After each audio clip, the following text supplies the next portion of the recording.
चला म्हणे उलगडूया।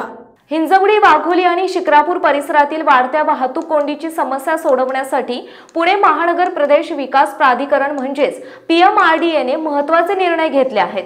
मुख्यमंत्री देवेंद्र फडणवीस यांच्या सूचनेनुसार PMRDAचे महानगर आयुक्त डॉक्टर योगेश मसे यांनी नुकत्याच उच्चस्तरीय बैठकीत या कामांचा आढावा घेतला।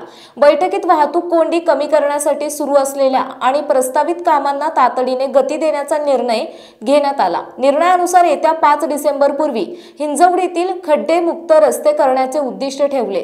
तसेच हिंजवडीतील नवीन प्रस्तावित रस्त्यांच्या कामांना वेग देणे, कायमस्वरूपी सिग्नल बसवण्यासाठी निधी उपलब्ध करून देणे आणि धोकादायकपणे वाहन चालवणाऱ्या डंपर चालकांवर कडक कारवाई करण्याचे आदेश देण्यात आले आहेत। हिंजवडी पिरंगुट रस्त्यावर वाहतूक सुरळीत करण्यासाठी फेज 1 ते फेज 3 दरम्यान उन्नत मार्ग बांधण्याचा प्रस्ताव तयार करण्याचे आणि त्यासाठी MIDC कडून भूसंपादन करण्याचे निर्देश डॉक्टर मसे यांनी दिले। पुणे मुंबई महामार्गावरील भुयारी मार्ग विकसित करण्याची तयारीही सुरू आहे। वाघोली आणि शिक्रापूर परिसरात वाहतूक कोंडी दूर करण्यासाठी पर्यायी रस्त्यांच्या कामांना गती देण्यात येत आहे। खराडी जकात नाका ते केसनंद या रस्त्याचे सीमांकन पूर्ण झाले असून आता पुढील काम सुरू होणार आहे। भुगाव बाह्यवळण रस्त्याचे सुमारे 850 मीटर लांबीचे काम लवकरच सुरू होईल। सुरभी हॉटेल ते भावडी लोहगाव आणि तुळापूर भावडी वाघेश्वर मंदिर या रस्त्यांसाठी भूसंपादन प्रक्रिया तातडीने पूर्ण करण्याचा निर्णय घेण्यात आला आहे।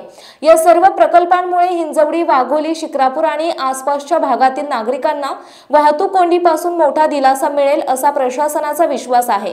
PMRDAने संबंधित विभागांना वेळेत काम पूर्ण करण्याच्या सूचना दिल्या असून पुढील काही महिन्यांमध्ये या भागातील वाहतूक परिस्थितीत लक्षणीय सुधारणा होण्याची अपेक्षा आहे।